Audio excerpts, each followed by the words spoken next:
Hello everyone.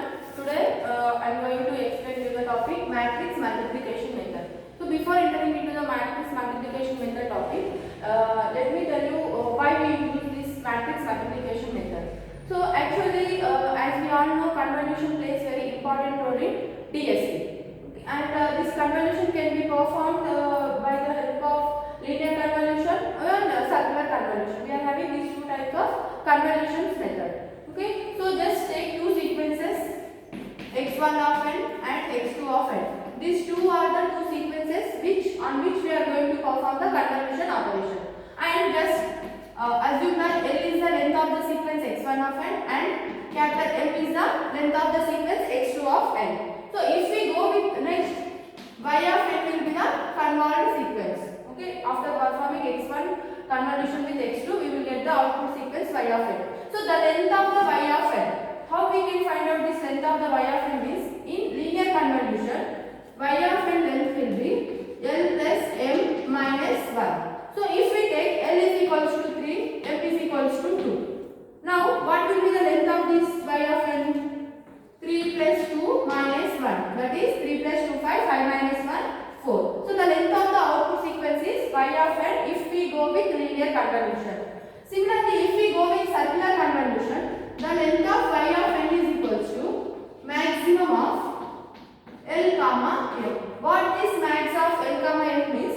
The length of the sequence which is higher number, that one it will take. So max of L is 3, M is 2. So the length of the sequence is 3. Y of L, the length of the sequence is 3. Like this, if we compare these two, we are getting the less number of samples in circular convolution, and it is very easy to perform compared to linear convolution. Now coming to the circular convolution, this circular convolution can be performed by different methods like matrix multiplication method, concentric circle method, and tabular methods are there. So in this topic today I am going to explain you the matrix multiplication method. So matrix multiplication method is used to perform the circular convolution. This is the one of the technique, or this is one of the method to perform the circular convolution on two sequences.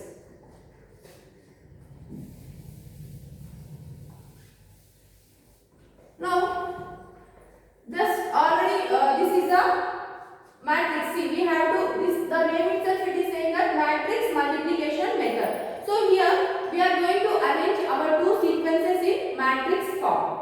Okay, we are going to arrange our two sequences in matrix form. So just take this is a sequence 2 x2 of n, and this is a matrix for x1 of n.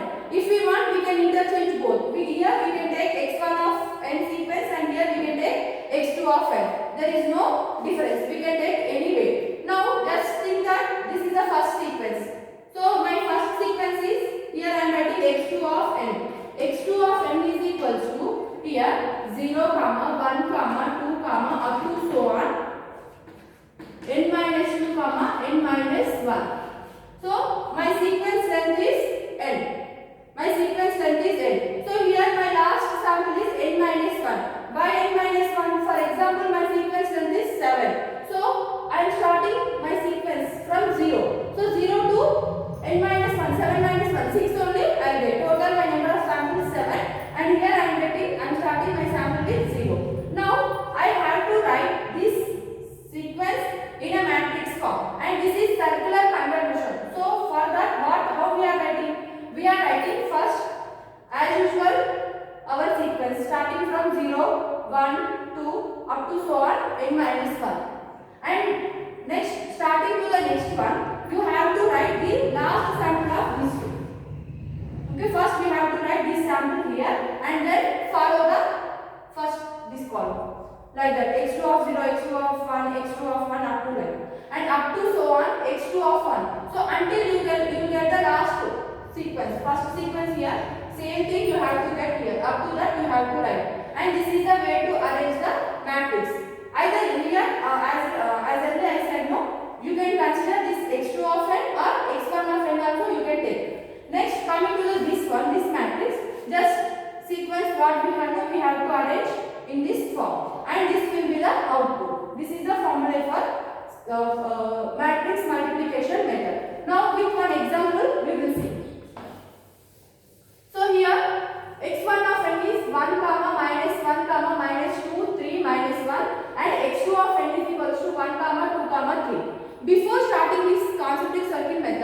matrix multiplication method. As we all know, we can perform this matrix multiplication when both the matrices are equal of size. So for that reason, here we have to include the zeros. We have to include the zeros in x2 of n. While here the length of the x1 of n sequence is 1, 2, 3, 4, 5. And what will be the length of x2 of n here? x2 of n is 1, 2, 3 means 3. Here it is 5 and here it is 3. These two sequences are not equal. We have to make them equal. Here I am including two zeros. Then what will be my new sequence? x2 of n will be 1, 2, 3, 0, 0.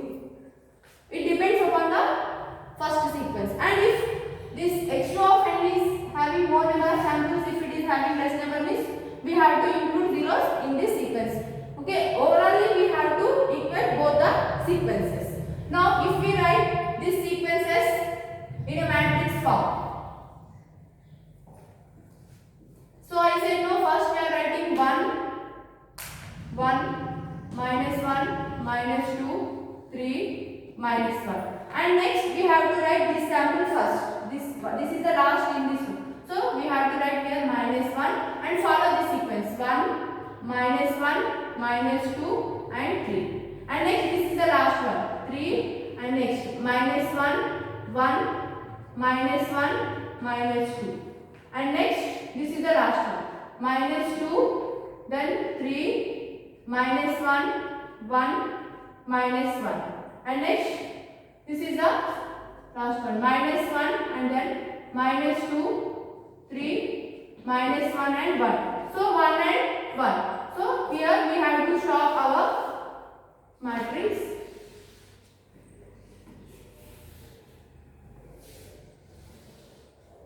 And the next one 1, 2, 3, 4.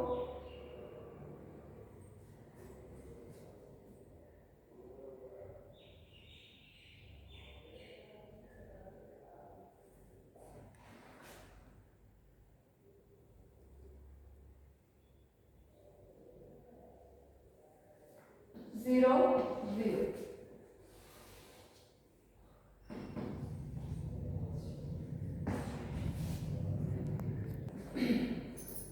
So we have to do the matrix multiplication. As name it is matrix multiplication method. We have to multiply these two matrices, and if we multiply these two, we will get like this, and the final sample will be minus 8, 1. That is minus 7, minus 4 plus 2, minus 2, here 6 minus 2, 4, 6 minus 5, 1, minus 3 plus 6, 3. And the output y of n is equals to x1 convolution with circular convolution with